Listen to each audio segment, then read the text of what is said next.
Bismillahirrahmanirrahim. Assalamualaikum warahmatullahi wabarakatuh. Alhamdulillahirabbil alamin.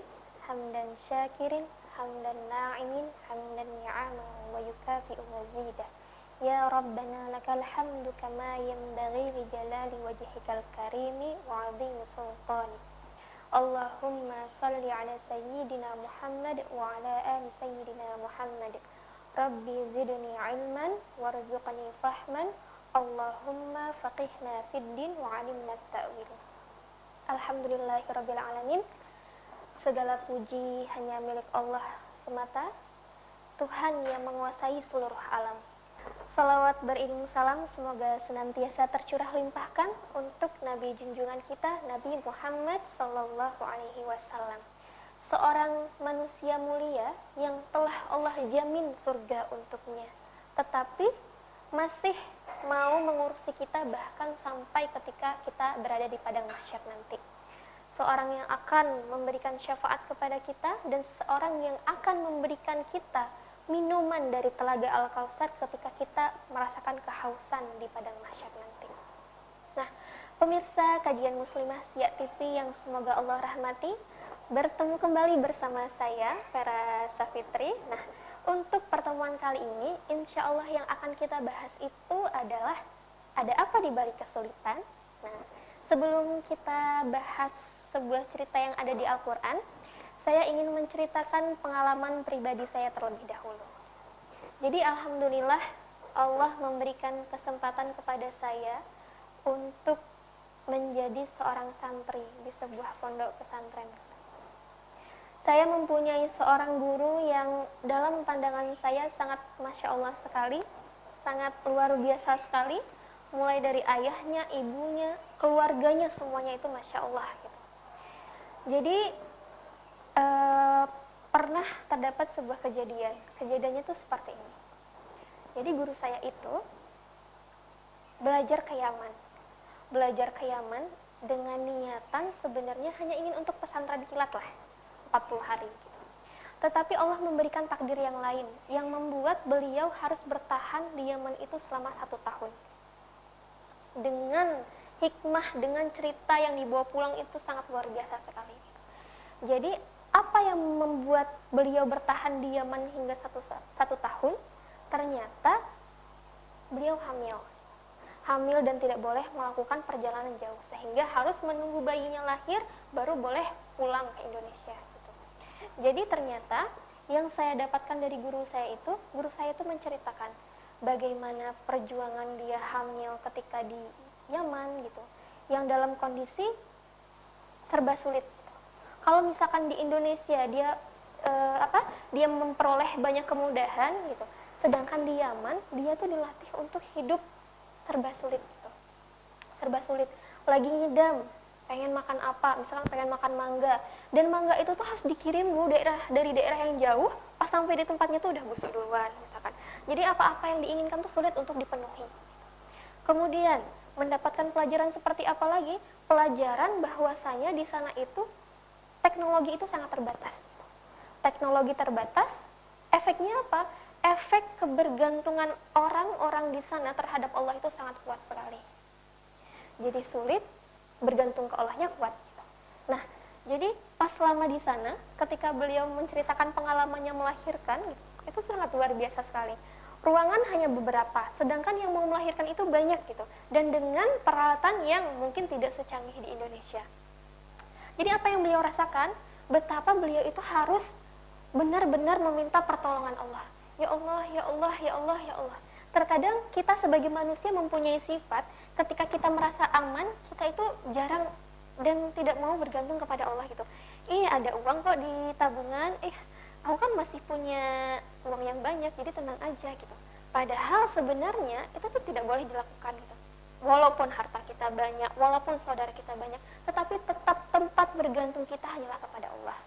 Jadi singkat cerita, setelah beliau lahiran di sana, bayinya pulang ke Indonesia, belum sampai 2 bulan, bayinya itu meninggal. Dan Masya Allahnya, ketika menyampaikan berita meninggalnya anaknya tersebut, apa yang diucapkan oleh ayahnya? Alhamdulillah, katanya kayak gitu. Kami sebagai santrinya, kok alhamdulillah gitu. Alhamdulillah anak saya sudah menghadap Allah dengan senyuman. Ketika kita sebagai manusia awam tidak bisa menerima hal tersebut gitu. Tetapi bagi orang-orang yang keimanannya di atas rata-rata, beliau yakin, mereka pasti yakin di setiap kesulitan yang Allah kasih itu terdapat kebaikan yang sangat banyak sekali. Nah, kita akan membahas beberapa kisah di Al-Quran yang dengan itu semoga kita bisa mendapatkan pelajaran bahwasanya di setiap kesulitan yang kita hadapi Allah itu sudah menyediakan banyak kemudahan. Nah, kisah yang akan kita bahas adalah kisah Nabi Yusuf alaihissalam. Jadi, pada suatu hari Nabi Yusuf itu mimpi. Mimpinya mimpi apa? Mimpinya itu Nabi Yusuf melihat ada 11 bintang, 1 matahari, 1 bulan sujud kepada Nabi Yusuf. Kemudian beliau menceritakan mimpi tersebut kepada ayahnya. Siapa ayahnya? Ayahnya Nabi Yakub alaihissalam. Bercerita, ayah tadi malam tuh aku mimpinya tuh aku melihat 11 bintang, matahari sama bulan tuh sujud kepadaku gitu. Nabi Yakub tahu itu tuh isyarat anaknya itu akan diangkat menjadi nabi. Jadi Nabi Yakub berpesan, kamu nggak boleh cerita ini kepada siapapun, termasuk kepada saudara-saudaramu. Tetapi yang namanya syaitan itu tidak akan membiarkan apa-apa itu berjalan dengan baik gitu. Jadi tiba-tiba saudaranya Nabi Yusuf itu dihasut oleh syaitan, dan saudaranya itu merasa, kok ayah lebih sayang ke Nabi Yusuf sama Bunyamin daripada sama kita yang 10 orang ini gitu. Kan harusnya kita tuh lebih kuat, lebih disayang gitu. Karena perasaan tidak terimanya itu, akhirnya ke-10 orang saudara Nabi Yusuf ini mereka merencanakan sesuatu hal. Apa itu rencananya? Ingin membunuh Nabi Yusuf. Dengan cara apa? Dengan cara, jadi Nabi Yusuf itu ingin dibawa jalan-jalan oleh saudaranya. Izinkan ke ayahnya Nabi Yakub, boleh nggak Yusuf kami ajak jalan-jalan gitu. Tapi kata ayahnya, karena ayahnya tahu Yusuf itu berharga, nggak boleh kita gitu. Tetapi saudaranya 10 orang tersebut terus memujuk sampai pada akhirnya Nabi Yakub itu mengizinkan Nabi Yusuf buat diajak jalan-jalan sama saudaranya. Tetapi apa? Setelah sampai di tempat yang dituju, Nabi Yusuf dipukuli dan dimasukkan ke dalam sumur. Terus gimana cara mereka menyampaikan berita tentang kehilangan Yusuf kepada Nabi Yakub? Baju pakaian Nabi Yusuf itu dikasih darah serigala, dan mereka pulang dengan membawa serigala hitam.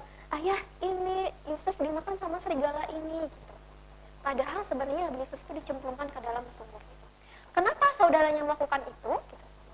Karena sumur yang tempat saudaranya mencemplungkan Nabi Yusuf itu adalah sumur yang sering dilewati oleh musafir. Orang perjalanan dagang itu tuh sering singgah di daerah itu dan mengambil air di situ. Ketika musafir tersebut melemparkan timba, yang naik itu bukan hanya sekedar air, tetapi Nabi Yusuf ikut memegang tali tersebut dan naik. Tapi saudaranya itu masih mengawasi. Ketika Nabi Yusuf sudah sampai ke atas, saudaranya itu bilang, ini tuh budak kami loh, dia itu kabur. Jadi silahkan kamu beli budak ini dengan harga yang murah. Nabi Yusuf itu dijual oleh saudaranya. Dijual, setelah itu dibawa sampai ke Mesir. Ketika di Mesir dijadikan abdi atau budak di sebuah kerajaan, masuk ke lingkungan istana, yang Masya Allah sekali, dengan perjalanan tersebut Nabi Yusuf itu akan mendapatkan kebaikan yang begitu luar biasa. Ketika Nabi Yusuf tinggal di istana, Nabi Yusuf itu tumbuh menjadi seorang pemuda yang tampan. Ujian pertama dia dijauhkan dari orang tuanya. Ujian yang kedua digoda dengan seorang wanita yang sangat cantik jelita. Siapa wanita tersebut? Istri Al-Aziz. Jadi istri raja itu menggoda Nabi Yusuf. Dengan keadaan seperti apa? Dengan keadaan dijebak di dalam sebuah ruangan. Ketika Nabi Yusuf mau lari, istrinya Al-Aziz ini menarik baju Nabi Yusuf sehingga tersobek di belakangnya, bukan tersobek di depan. Tetapi ketika Nabi Yusuf ingin melakukan pembelaan, istrinya itu, istri Al-Aziz itu sudah cerita duluan. Ini budak ini ingin memperlakukan aku dengan hal yang buruk gitu. Dan Al-Aziz ini lebih percaya kepada perkataan istrinya. Tetapi karena dia bijak, dia tetap meminta pendapat dari orang-orang yang ada di sekitar istana. Dengan apa? Dengan bertanya kepada seorang penasihat. Kalau menurut kamu kondisinya seperti ini, siapa yang salah? Nah, penasehat tersebut, yang salah itu adalah istri kamu. Kalau misalkan yang sobe itu baju di belakang, berarti yang salah itu istri kamu. Tetapi kalau misalkan yang sobe itu di depan, yang salah itu adalah Yusuf. Dan kondisinya apa? Kondisinya yang sobe itu ternyata bajunya yang belakang. Berarti terbukti bahwasanya yang salah itu adalah istri Al-Aziz. Tetapi tetap berita tetap viral gitu. Viral karena itu istrinya raja, masa ingin berzina ke budaknya gitu. Karena istri Al-Aziz ini tidak kuat dengan cercaan itu, akhirnya dia mengumpulkan para perempuan, menyediakan pisau dan menyuruh perempuan tersebut untuk mengupas buah. Dan ketika mengupas buah tersebut, Nabi Yusuf itu disuruh keluar. Dan apa yang terjadi? Para perempuan tersebut justru malah mengiris tangannya sendiri. Karena begitu terpukau dengan kegantengan Nabi Yusuf alaihi salam. Oleh karena itu, Nabi Yusuf berdoa kepada Allah, ya Allah, kalau misalkan kondisinya seperti ini, penjara itu lebih aku sukai daripada kondisi yang seperti ini. Allah mengabulkan doanya Nabi Yusuf. Nabi Yusuf akhirnya masuk penjara. Dan di dalam penjara itu Nabi Yusuf tuh nggak diam gitu. Jadi berdakwah kepada teman-temannya, sehingga teman-temannya itu selama sekamar sama Nabi Yusuf mendapatkan begitu banyak kebaikan. Melihat kondisi tersebut, Nabi Yusuf berdoa kepada Allah agar beliau itu dimasukkan ke dalam penjara, dan Allah mengabulkan doa tersebut. Dan apa yang dihadapi Nabi Yusuf ketika di penjara, kita sambung setelah jeda berikut.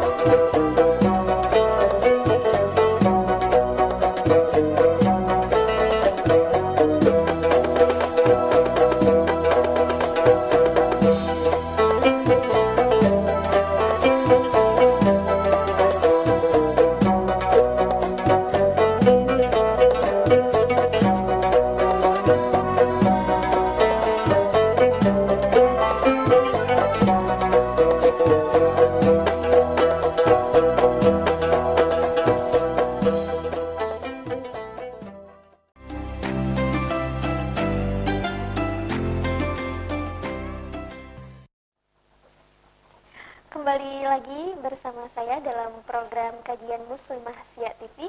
Kita lanjutkan cerita tentang Nabi Yusuf. Nah, setelah Nabi Yusuf di penjara, teman-temannya Nabi Yusuf itu mengetahui bahwasanya Nabi Yusuf ini memiliki banyak keahlian. Salah satunya itu mentakwilkan mimpi, mampu menerjemahkan mimpi, dan terbukti. Sampai keahliannya tersebut terdengar oleh raja. Karena dia mempunyai keahlian yang luar biasa, akhirnya singkat cerita Nabi Yusuf itu keluar dari penjara. Keluar dari penjara dan dijabatkan sebagai apa? Sebagai, kalau misalkan bahasa sekarangnya itu menteri ekonominya lah. Menteri ekonomi di kerajaan Mesir pada waktu itu. Nah, ketika Nabi Yusuf itu memegang jabatan itu, kesejahteraan itu semakin meningkat. Sehingga orang-orang itu mempercayakan Nabi Yusuf untuk menjadi raja. Bayangkan, Masya Allah. Dari diceburkan ke sumur, diuji dengan perempuan, di penjara, tiba-tiba jadi raja. Masya Allah. Kebaikan yang Allah simpan untuk Nabi Yusuf. Terus kebaikannya apa lagi? Kebaikannya ketika pada suatu hari, saudara-saudaranya Nabi Yusuf yang dulu membuang Nabi Yusuf itu datang ke istana. Datang ke istana untuk apa? Untuk barter barang. Kalau misalkan zaman dulu itu masih sistemnya itu barter, saling tukar-menukar barang gitu. Dan saudaranya itu terkaget gitu. Terkaget karena yang menjadi raja Mesir itu adalah adik yang pernah dia buang gitu. Akhirnya saudaranya itu minta maaf sampai nangis-nangis dan menceritakan kondisi Nabi Yakub. Bagaimana kondisi Nabi Yakub pada waktu itu? Nabi Yakub itu sedih sampai matanya buta. Jadi saudara-saudaranya mengajak Nabi Yusuf pulang, tapi Nabi Yusuf nggak mau, terus bilang, ayah aja yang dibawa ke sini. Tapi ayah kita udah buta sekarang. Nabi Yusuf membuka pakaiannya, dan pakaiannya itu diciumkan ke ayahnya, ayahnya langsung sehat gitu. Saking kan rindunya dan obatnya udah ketemu gitu. Ayahnya sehat dan mereka, ibunya Nabi Yusuf dan ke-11 saudaranya ini datang ke istana. Datang ke istana dan duduk. Dia bilang kayak gini, "Ayah, ternyata mimpi aku yang dulu itu benar ya. Ada 11 bintang, ada satu matahari dan ada satu bulan sujud kepadaku." Jadi yang dimaksud 11 bintang itu siapa gitu? Saudaranya Nabi Yusuf gitu. Karena mereka bertaubat dan Nabi Yakub memohonkan ampunan untuk anak-anaknya, Allah balas dengan apa? Allah balas dengan 11 anak Nabi Yakub dan 12 termasuk Nabi Yusuf semuanya menjadi nabi. Orang tua hebat kan? Masya Allah, 12 anaknya itu menjadi nabi pilihan Allah gitu. Teman-teman, semoga kita bisa mengambil pelajaran dari keluarga Nabi Yakub. 11 orang, 12 orang anaknya semuanya menjadi nabi. Tetapi dalam Quran surat Al-Baqarah, Allah itu menceritakan kondisi ketika Nabi Yakub itu menghadapi sakaratul maut. Apa yang dilakukan oleh Nabi Yakub? Nabi Yakub itu mengumpulkan anak-anaknya dan bertanya. Pertanyaannya itu, wasiatnya itu bukan perkara harta, bukan perkara kebun ini buat si ini, kebun ini buat si itu, bukan kayak gitu. Tetapi apa yang ditanyakan gitu? Yang ditanyakan adalah siapa yang akan kalian sembah setelah aku meninggal. Kalau dalam pikiran kita, ya Allah, kenapa ditanya? Toh semua anaknya itu adalah nabi. Tetapi Nabi Yakub tetap memiliki kerisauan hati gitu. Ya Allah, benar nggak ya ini anak aku menyembah Allah itu benar-benar karena Allah, bukan karena aku gitu. Jadi yang menjadi renungan bagi kita, sudahkah kita sebagai orang tua benar-benar menanamkan tauhid yang dalam kepada anak kita? Oh, jangan-jangan anak kita menyembah Allah atau beribadah itu karena takut kepada kita gitu. Jangan-jangan mereka melakukan kebaikan karena takut sama orang tua, bukan karena Allah. Nah, kenapa sampai Nabi Yakub itu melakukan hal tersebut? Karena Nabi Yakub itu tahu iman tidak bisa diwarisi. Jadi ayah yang beriman belum tentu anaknya itu beriman. Nah, itu kisah pertama. Kisah yang kedua tentang Muhammad Al-Fatih. Muhammad Al-Fatih yang memiliki seorang ayah yang luar biasa. Jadi ayahnya Al-Fatih itu memiliki kebiasaan setiap hari itu suka mandiin anaknya. Dan mandiin anaknya itu sengaja menghadap ke Konstantinopel yang waktu itu belum ditaklukkan sama orang Islam gitu. Jadi ayahnya itu selalu bilang kayak gini, Muhammad, kamulah yang akan mengislamkan kota tersebut gitu. Setiap hari itu tuh ditanamkan sama ayahnya gitu. Jadinya seperti apa? Jadinya Muhammad Al-Fatih itu suka melihat kota itu, aku tuh yang akan mengislamkan kota tersebut gitu. Ayahnya punya target. Kemudian setelah sekolah atau setelah mendapatkan guru, gurunya pun selalu bilang, Al-Fatih, kamu itu adalah orang yang dimaksud dalam hadis Rasulullah yang akan mengislamkan kota Konstantinopel gitu. Anaknya itu setiap hari itu dipengaruhi dengan kalimat-kalimat positif gitu. Sekarang berdasarkan dua kisah tersebut yang menjadi renungan bagi kita adalah, sudahkah kita benar-benar menanamkan akidah yang benar kepada anak kita, dan sudahkah kita menjadikan anak kita itu adalah anak yang punya visi dalam hidupnya gitu. Dia mau kemana, dia mau jadi apa, sudah pernah kita membicarakan hal tersebut kepada anak kita? Itu yang perlu menjadi bahan renungan untuk kita semua. Nah, teman-teman kajian Muslimah Asia TV yang semoga Allah rahmati, pada sesi ini akan saya sampaikan kesimpulan dari dua kisah yang saya ceritakan. Nah, dari kisah pertama kita mengerti bahwasanya janji Allah itu benar. Inna ma'al usri yusra, fa inna ma'al usri yusra. Di balik kesulitan terdapat kemudahan. Di balik kesulitan terdapat kemudahan. Nah, kalau misalkan kita melihat dalam kehidupan kita sehari-hari, kalau kita misalkan menemukan masalah yang begitu mengguncang kepada hati kita, apa sih yang harus kita lakukan gitu? Yang harus kita lakukan adalah, yang pertama, kita harus yakin semua yang terjadi itu adalah atas izin Allah. Kalau misalkan itu nggak mempan di hati kita, ingat hal yang kedua. Yang kedua apa? Semua perbuatan Allah itu baik. Walaupun terkadang dalam pandangan kita, ya Allah ini tuh menyedihkan, ini tuh sakit gitu. Tetapi kita tidak pernah tahu kebaikan apa yang Allah simpan di balik kejadian tersebut. Seperti kisahnya Nabi Yusuf tadi, kalau misalkan Nabi Yusuf itu tidak dibuang oleh saudaranya, Nabi Yusuf itu tidak akan sampai ke Mesir. Nabi Yusuf itu tidak akan sampai jadi Raja Mesir. Gitu. Berawal dari kesulitan, kalau misalkan ridho, Allah gantikan dengan sangat banyak kebaikan. Kemudian, yang pertama, ingat, semua terjadi atas izin Allah. Yang kedua, semua perbuatan Allah adalah baik. Yang ketiga, yang harus kita ingat adalah, bisa jadi kamu mencintai sesuatu padahal itu buruk bagimu. Dan bisa jadi kamu membenci sesuatu padahal itu baik bagimu. Allah Maha mengetahui dan kamu tidak mengetahui. Kalau misalnya kita mendapatkan kesulitan, kita harus ingat, ya Allah, kita harus ingat dan harus pasrah kepada Allah. Ya Allah, aku ridho. Ya Allah, aku ridho. Ya Allah, aku tahu Engkau tidak akan menzalimiku. Ya Allah, aku tahu apa yang Engkau timpakan kepadaku ini tidak melebihi batas kemampuanku. Kita harus yakin terhadap itu. Dan Allah telah menjanjikan, kalau misalkan kita ridho terhadap apapun yang Allah timpakan kepada kita, Allah pun akan ridho kepada kita. Jadi, teman-teman, selamat bermujahadah, selamat berjuang. Yang namanya ilmu itu, kalau tidak diamalkan, seperti pohon yang tidak berbuah. Dan kita sama-sama tahu, yang namanya mengamalkan ilmu itu pasti sulit. Kita tahu teori sabar, kita tahu teori ikhlas, kita tahu teori gak boleh ria, gak boleh ini, gak boleh ini. Tetapi dalam pengamalan, kita harus semangat. Semangat bermujahadah, bersungguh-sungguh, agar apapun yang kita lakukan, kita mendapatkan ridho Allah Subhanahu wa Ta'ala. Hanya itu yang bisa saya sampaikan. Semoga di lain waktu kita bisa bertemu kembali. Saya akhiri, assalamualaikum warahmatullahi wabarakatuh.